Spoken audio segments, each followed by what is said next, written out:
UP board के syllabus जो नया सिलेबस आया हुआ है उस सिलेबस के अनुसार क्या है कि पांचों जो चैप्टर जो है समांतर श्रेणी जो है उसे क्या कर दिया गया है, निकाल दिया गया है।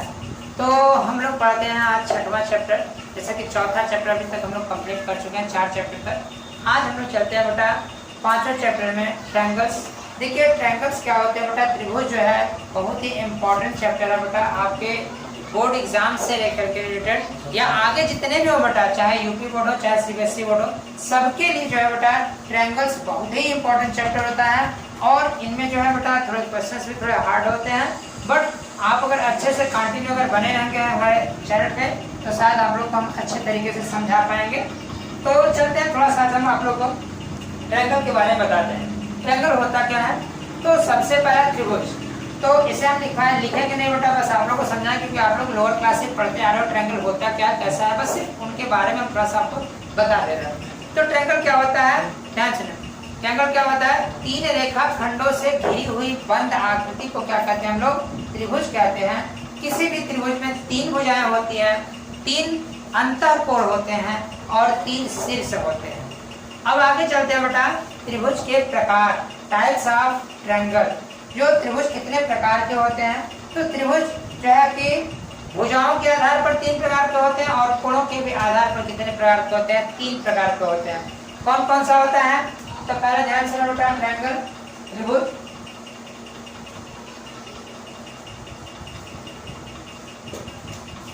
क्या भाई, 3 भुजाओं से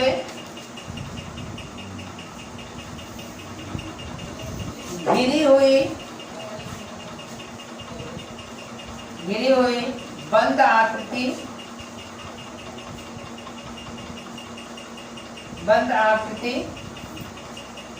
को त्रिभुज कहा जाता है। अब आगे त्रिभुज हो गया बेटा ये, तो त्रिभुज के प्रकार, दूसरा त्रिभुज क्या 3 भुजाओं से घिरी हुई बंद आकृति को त्रिभुज कहा जाता है। किसी भी त्रिभुज में बेटा 3 भुजाएं होती हैं।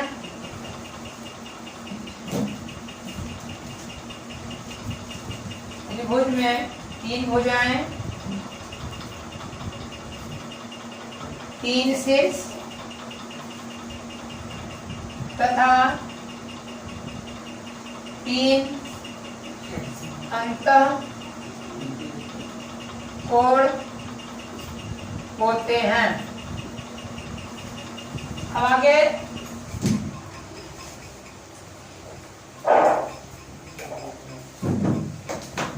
त्रिभुज के प्रकार, त्रिभुज के प्रकार कि त्रिभुज कितने प्रकार के होते हैं, टाइप्स ऑफ ट्रायंगल। तो त्रिभुज होते हैं बेटा, त्रिभुज मुख्यतः 6 प्रकार के होते हैं।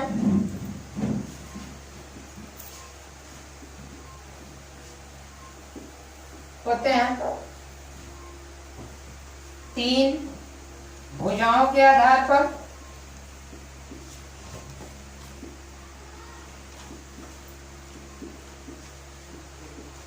और 3 कोणों के आधार पर।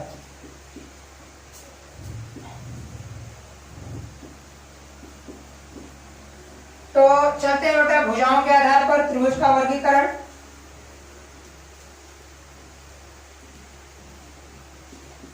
भुजाओं के आधार पर त्रिभुज के प्रकार, तो भुजाओं के आधार पर 3 प्रकार होते हैं, जानते हैं बेटा आप लोग। तो इनमें क्या है, पहला समबाहु त्रिभुज,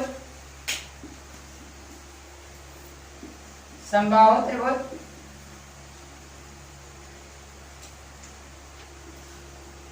इक्विलैटरल ट्रायंगल, दूसरा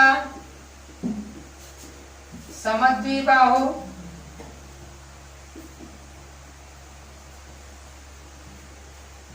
समद्विबाहु त्रिभुज।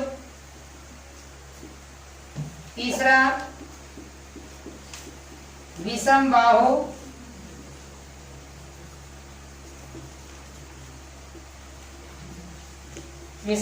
त्रिभुज। तो समबाहु के कंडीशन देखिए, अगर ये तीनों भुजाएं समान हो, कोई भी एक त्रिभुज हो जाए बेटा, अगर त्रिभुज की तीनों भुजाएं समान हो, तीनों भुजाएं की लंबाई कैसी हो, समान हो बेटा, तो त्रिभुज कैसा होता है, समबाहु। दूसरा समद्विबाहु, कोई भी त्रिभुज जिसकी दो आसन्न भुजाएं समान हो, जैसे ये P कर लें बेटा, इसे Q कर लें, इसे R कर लें, ये और ये दोनों आपस में बराबर हो, ये अलग हो, तो ये त्रिभुज कैसा हो गया, समद्विबाहु। अब आगे तीसरा विषम बाहु।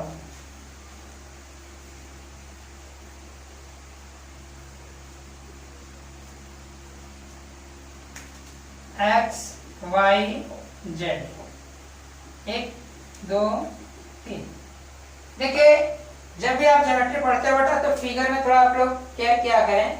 ये कुछ क्या देते हैं, संकेत दिए जाते हैं। जहां पर फिगर में कभी भी ये जो लाइनिंग अलग अलग जो बनाई जाती है, ये क्या होते हैं, ये संकेत होता है कि ये फिगर कैसा है। अगर बेटा ये सब जगह एक इक्वल देखिए, यहाँ पे डबल लाइनिंग, यहाँ सब जगह, मतलब सब कैसा समान है। यहाँ सिर्फ 2 पर लगाया गया है, इस पे नहीं लगा, मतलब ये दोनों समान है, ये अलग है। और इसमें क्या सब पे अलग अलग है, ये 1 है, यहाँ 2 या 3 है, मतलब ये क्या तीनों अलग अलग लंबाई के हैं। ठीक है, तो ये था बेटा भुजाओं के आधार पर त्रिभुज के प्रकार। अब हम चलते हैं बेटा कोणों के आधार पर त्रिभुज के प्रकार।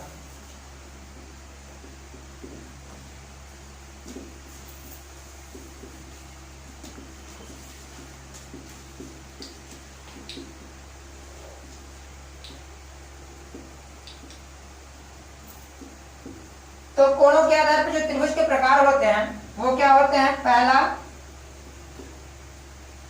समकोण त्रिभुज, समकोण त्रिभुज। दूसरा न्यून कोण त्रिभुज।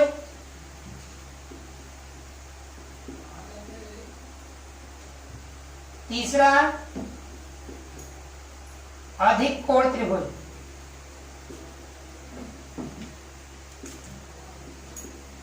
जैसा कि आप जानते हैं, सर नाम से समझिए, समकोण त्रिभुज। तो समकोण का मतलब 90 अंश। कोई एक ऐसा त्रिभुज हो जिसका एक कोण कैसा होगा, वो कैसा होना चाहिए, 90 अंश का हो। जैसे ऐसे बनाते बेटा इसको हम लोग। भुजाओं से मतलब नहीं होता है, भुजाएं बराबर है नहीं बराबर है, इससे कोई मतलब नहीं है। खाली एक कोण क्या मिलना चाहिए बेटा, 90 अंश का मिलना चाहिए। ये देखिए, ये ऐसा जो भी साइन बनता है, इस साइन को इसका मतलब होता है कि ये एंगल डिग्री का है, 90 डिग्री का है। तो ये त्रिभुज कैसा होगा भाई, समकोण त्रिभुज। अब न्यून कोण त्रिभुज, जैसा कि आप न्यून कोण जानते हैं क्या होता है, वह कोण जो 90 अंश से छोटा होता है उसे हम क्या कहते हैं, न्यून कोण बोलते हैं। तो 90 अंश से छोटा हो, 0 अंश से बड़ा हो, तो मतलब ये ऐसा त्रिभुज बनेगा जिसमें सभी कोण कैसे होंगे बेटा, न्यून कोण होंगे। मतलब क्या होगा बेटा, वो जब भी होंगे तो हर एक एंगल जो है बेटा वो कैसे हो, वो जो 90 से छोटे होने चाहिए। जैसे अगर इसको हम कहते हैं 60 कर ले बेटा, और इसे कर ले बेटा 50 कर लें, तो ये कितना हो जाएगा, 70। सबको ऐड कर दीजिए, देखिए 180 बन जा रहा है ना, 60 प्लस 50 प्लस 70 हो जाएगा 180। आगे बेटा अधिक कोण त्रिभुज, तो एक ऐसा त्रिभुज जिसका एक कोण कैसा हो, 90 से अधिक हो। ये देखते हैं बेटा, अधिक कोण त्रिभुज जो है वो ऐसा होता है, जैसे इस तरह से बना दे, एक एंगल क्या हो जाए, 90 से ज्यादा हो जाए। ठीक है, ये एंगल कैसा होना चाहिए, ये जो भी अगर थीटा है तो theta is greater than 90 degree. तो ये जो भी एंगल होगा बेटा, ये जो भी ट्रायंगल बनेगा, जैसे बेटा ये P है, ये Q, इसको R बना दीजिएगा, इसे X Y Z। तो ये है क्या बेटा, त्रिभुजों का वर्गीकरण, त्रिभुजों के प्रकार। तो 3 भुजाओं के आधार पर और 3 कोणों के आधार पर। अब इसके बाद अब हम लोग जो चलते हैं कक्षा 10 में जो है पढ़ना है, ये तो था सब कुछ लोअर क्लास का। इसमें कुछ चीजें और भी हैं, जैसे त्रिभुज का जो परिमाप होता है, त्रिभुज का क्षेत्रफल जो होता है, त्रिभुज के अंतःकोणों का योगफल होता है। तो आप सब लोग जानते हैं त्रिभुज के तीनों अंतःकोणों का योगफल कितना होता है, 180 अंश होता है। और त्रिभुज का परिमाप क्या होता है, मतलब त्रिभुज का जो परिमाप होता है वो कितना होता है, तीनों भुजाओं का योग होता है। फिर इसके बाद आगे त्रिभुज का क्षेत्रफल, तो त्रिभुज के क्षेत्रफल का जो बेसिक फार्मूला होता है वो 1/2 बेस इंटू हाइट, मतलब 1/2 आधार गुणित ऊंचाई। ये इतना चीजें सब आप लोग कॉमन है, जो कि आप लोग कक्षा 1 से लेकर के 9 तक जो भी पढ़े हो उस सब में जो आप लोग इतना चीज पढ़ के आए हुए हो। लेकिन फिर से भी है कि बेसिकली चीज थी तो थोड़ा समझा देना जरूरी था। अब हम लोग चलते हैं बेटा अपने क्लास 10 के सिलेबस पे, ठीक है। तो अब स्टार्ट करते हैं फिर से बेटा। तो चलते हैं बेटा, अब हम लोग अपने सिलेबस पे आ जाते हैं। समरूप त्रिभुज, सबसे पहला बेटा समरूप आकृतियां, और समरूप आकृतियों के बाद हम पढ़ेंगे समरूप त्रिभुज, ठीक है। क्योंकि हम पढ़ रहे हैं त्रिभुज चैप्टर, तो त्रिभुज में हमें बेटा समरूप त्रिभुज पढ़ना पड़ेगा। सबसे पहला जो एक्सरसाइज है, इस पूरे एक्सरसाइज में हमें बेटा समरूप आकृतियों के बारे में पढ़ना है। तो समरूप आकृतियां क्या होती हैं, तो पहले थोड़ा सा हम लोग समरूप आकृतियों के बारे में पढ़ रहे बेटा। उसके बाद फिर जो होगा बेटा हम लोग इसके जो है कि जो भी इस पे जो भी क्वेश्चन होगा उसको सॉल्व करेंगे, ठीक है। तो चलते हैं, पहले ध्यान से मैं आप लोग समरूप आकृतियां क्या होती हैं, सिमिलर फिगर कैसे होते हैं बेटा। तो समरूप आकृति,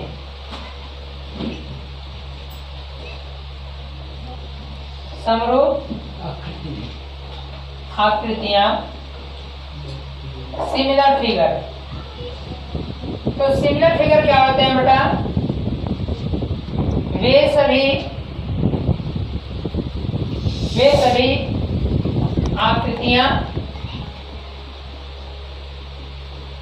आकृतियां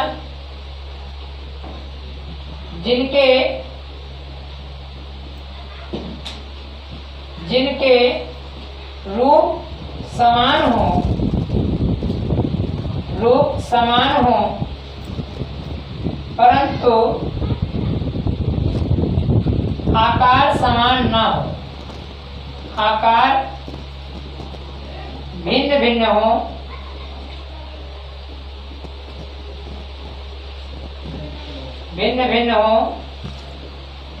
समरूप आकृतियां कहलाती हैं। समरूप आकृतियां कहलाती हैं।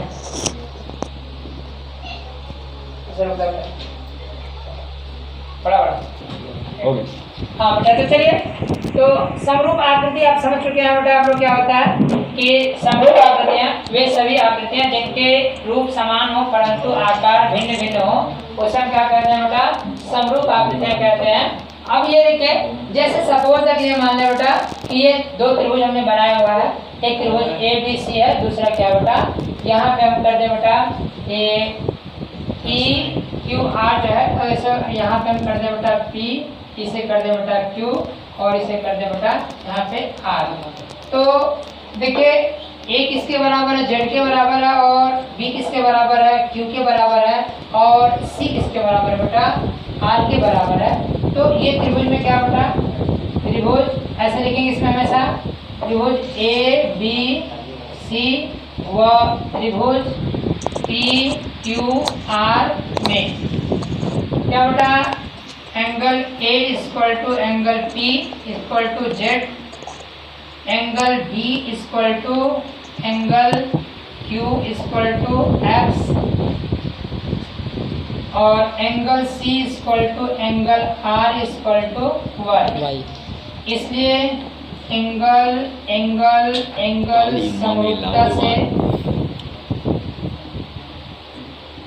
समरूपता से त्रिभुज ABC समरूप, ये समरूप का साइन होता है बेटा त्रिभुज PQR, ठीक है।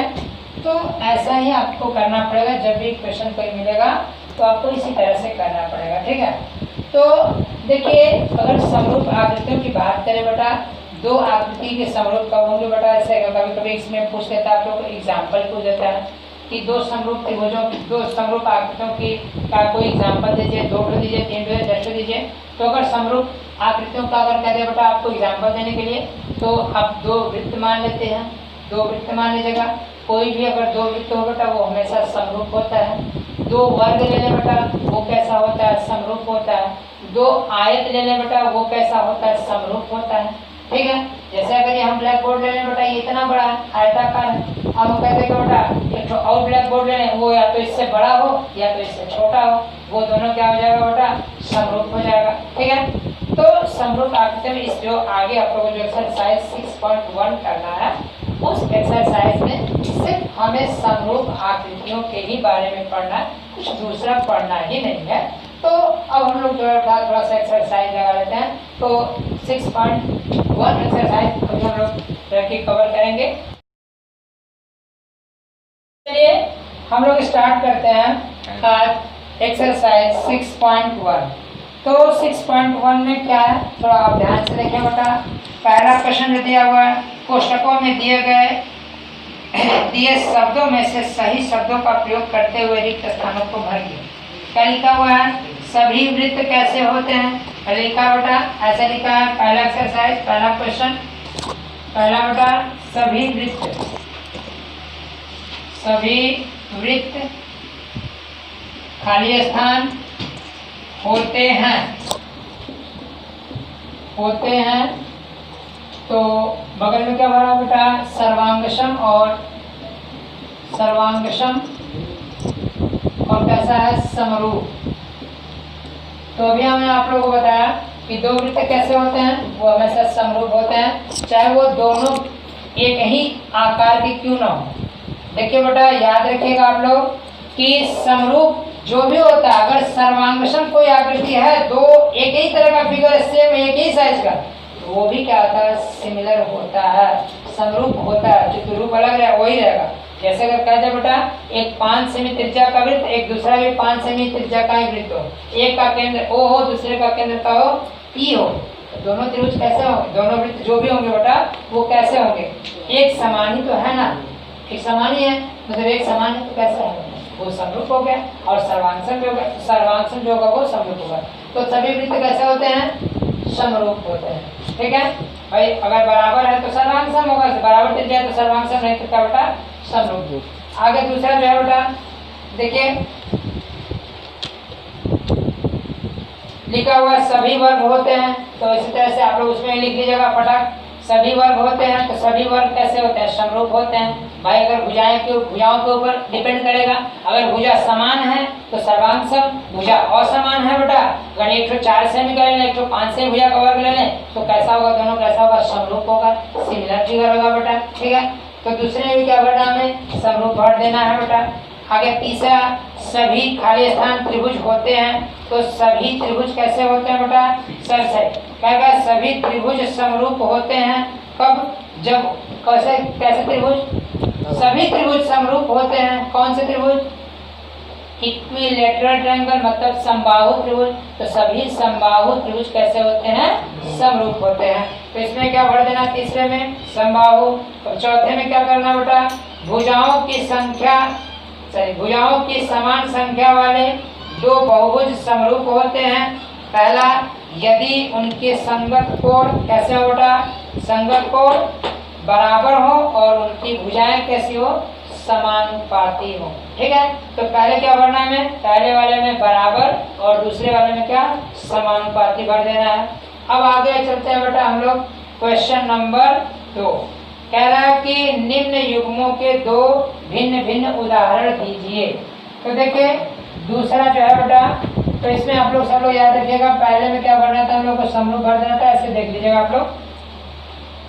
दूसरा क्या लिखा हुआ है बेटा कि 2 भिन्न भिन्न उदाहरण, तो बेटा यहाँ पे ऐसे लिख दीजिएगा आकृति, यहाँ लिख दीजिएगा आकृति,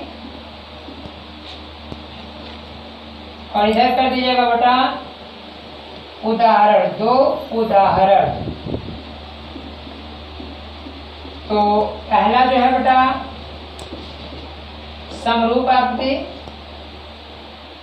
ऐसे बना लीजिएगा बेटा आप लोग। इसमें पहला में अब क्या करना बेटा, समरूप आकृति, समरूप आकृति। तो ये जो बेटा पहला है वो समरूप है, ऐसा करें थोड़ा और भी शॉर्टकट हो जाएगा हम लोग का।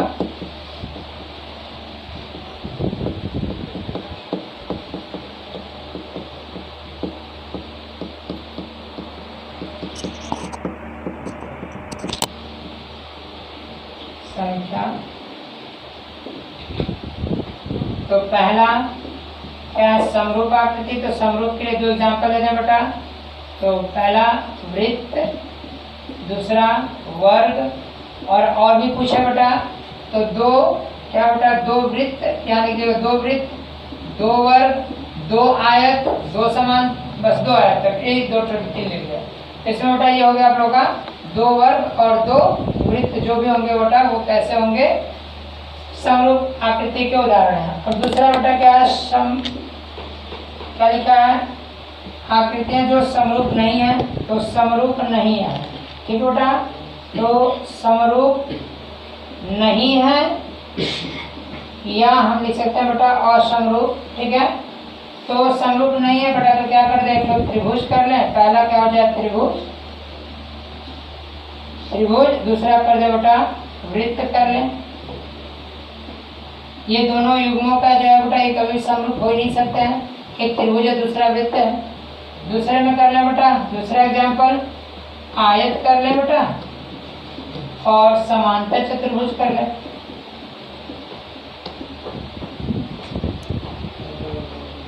नहीं बेटा ये समांतर चतुर्भुज तो हो सकता है क्योंकि आयत एक समांतर चतुर्भुज होता है। एक आयत कर ले बेटा, दूसरा कर ले त्रिभुज कर ले, कि भाई इसमें 4 भुजाएं होंगी, इसमें क्या होगी 3 भुजाएं, कभी बराबर हो ही नहीं सकता समरूप। तो ये भी आपका ये दूसरा एक्सरसाइज जो दूसरा चैप्टर दूसरा क्वेश्चन आप लोग का कंप्लीट हो गया। अब आगे चलते हैं बेटा हम लोग तीसरा क्वेश्चन जो दिया हुआ है, थोड़ा देखिए ध्यान से। कह रहा है बेटा कि बताइए कि निम्नलिखित चतुर्भुज समरूप है या नहीं है। तो समरूप है कि नहीं है बेटा, तो समरूप के लिए हमने क्या बताया कि जितने भी आकृतियां होती है बेटा समरूप, उनके सभी इंटीरियर एंगल कैसे होते हैं, समान होते हैं, मतलब सभी अंतःकोण कैसे होते हैं, समान होते हैं। यहाँ देखिए बेटा जो तीसरा क्वेश्चन आप लोगों को यहाँ पे दिया हुआ है, तो तीसरे में क्या दिया हुआ है, एक बना दिया है क्या, एक बना दिया है समचतुर्भुज। देखिए सभी भुजा बराबर है ना और समांतर चतुर्भुज की तरह भी दिखने में लग रहा है। इसे क्या कहते हैं बेटा, सम चतुर्भुज। सम चतुर्भुज का मतलब क्या होता है, इंग्लिश में कहते हैं रोम्बस। ये रोम्बस है 1.5 1.5 1.5 1.5। इसमें बेटा इतना से भी क्या है,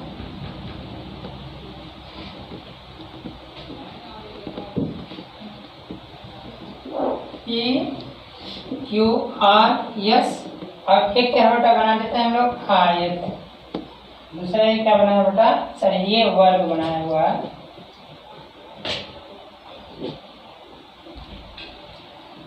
दूसरा बनाया हुआ है वर्ग। ये क्या बेटा, A हो गया, B हो गया, C हो गया और ये क्या D।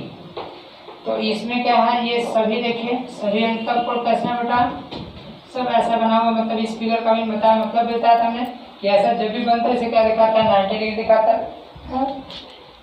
3 सेमी 3 सेमी 3 सेमी और ये भी क्या बेटा 3 सेमी, ठीक है। तो क्या ये सबके इंटीरियर एंगल बराबर है क्या, ये देखिए ये क्या है 90 से ज्यादा लग रहा है, ये 90 से कम है, ये सारे एंगल क्या है 90 है। तो क्या इंटीरियर एंगल सबके अंतःकोण समान है क्या, समान नहीं है। तो जब समान नहीं है तो कैसे त्रिभुज, ये दोनों आकृतियां कैसे होंगी, समरूप आकृतियां नहीं होंगी। तो इस तरह से ये हम लोग का एक्सरसाइज 6.1 कंप्लीट हो चुका है। अब हम लोग आगे जो नेक्स्ट एक्सरसाइज 6.2 में चलेंगे। तो अब इसमें अच्छा आप लोग को जो जहाँ पर भी जो भी क्वेश्चन समझ में नहीं आया हो वो आप लोग हमारे कमेंट बॉक्स में कमेंट करके पूछ सकते हैं। अगर आप लोग को अच्छा लगा हो बेटा तो इसे आप लोग सब्सक्राइब, लाइक करें, कमेंट करें, सब्सक्राइब करें, शेयर करें। तो अब हम लोग मिलते हैं बेटा नेक्स्ट वीडियो में। अगले बार।